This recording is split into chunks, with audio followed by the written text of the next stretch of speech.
Tapuni Jorani Nakukmani Kokuma, Charlie Fungo, Chorilama Hatinoko, Kimusha Hon, Namari Patimu, Kumsha, Hanok, Kamita Plataka, Patimu Tayo Domkoli Kani, Indian Paish Guika, Tapuni Jorani Nakukmani Kokuma, Charlie Fungo, Chorilama Hatinoko, Kimusha Hon, Namari Patimungo, Kumsha, Hanok, Kamita Plataka, Patimu Tayo Domkoli Kani, Indian Paish Guika. সকাল বাজারে আমরা আগুন দেখতে পেলাম কিভাবে?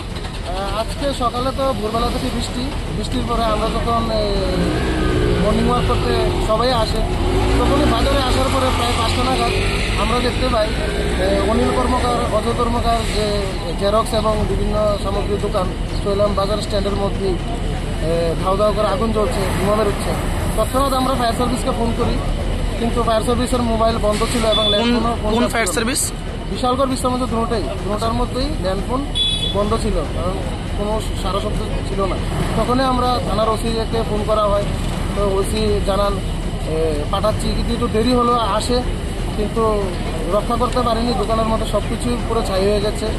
2টা fire service already Bishramganj এবং বিশালগড়তে এসেছে, তাদের জলও শেষ প্রায়। এখন ঋতু মজুমদারের দিঘি থেকে জল এনে আগুন নিয়ন্ত্রণে আনার চেষ্টা করছে। যেখানে আগুনটা লেগেছে সেই জায়গাটার নাম কি? এটা চরিলাম বাজার স্ট্যান্ড, যেখানে মানে মেইন স্ট্যান্ড যেখানে। আনুমানিক কত লক্ষ টাকার মাল ক্ষয়ক্ষতি হয়েছে আপনাদের ধারণা? 20 লাখ টাকার তো মাল হবে, কারণ এটা জেরক্স, কম্পিউটার এবং বিভিন্ন ধরনের সামগ্রী দোকানে আছে। পাশাপাশি ওদের উপরের স্টলও আছে। এটার মধ্যে যদি সঠিক সময় ফায়ার সার্ভিস আসতো তাহলে কি অল্প কিছু? সঠিক সময় ধরুন না, আরও যদি 20 মিনিট আগে আসতো তাহলে কিছুটা হলেও রক্ষা করা যেত, কারণ আগুন তো এমন একটা জিনিস যেটা মানে কিছুক্ষণের মধ্যেই সব কিছু ধ্বংস করে দেবে।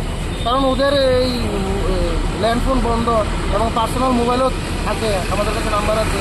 আমরা ফোন করেছি কিন্তু লাইন ঢুকছে না, এটার মানেটা আমি বুঝলাম না। ইমার্জেন্সিতেই তো তারা কাজ করবে নাকি।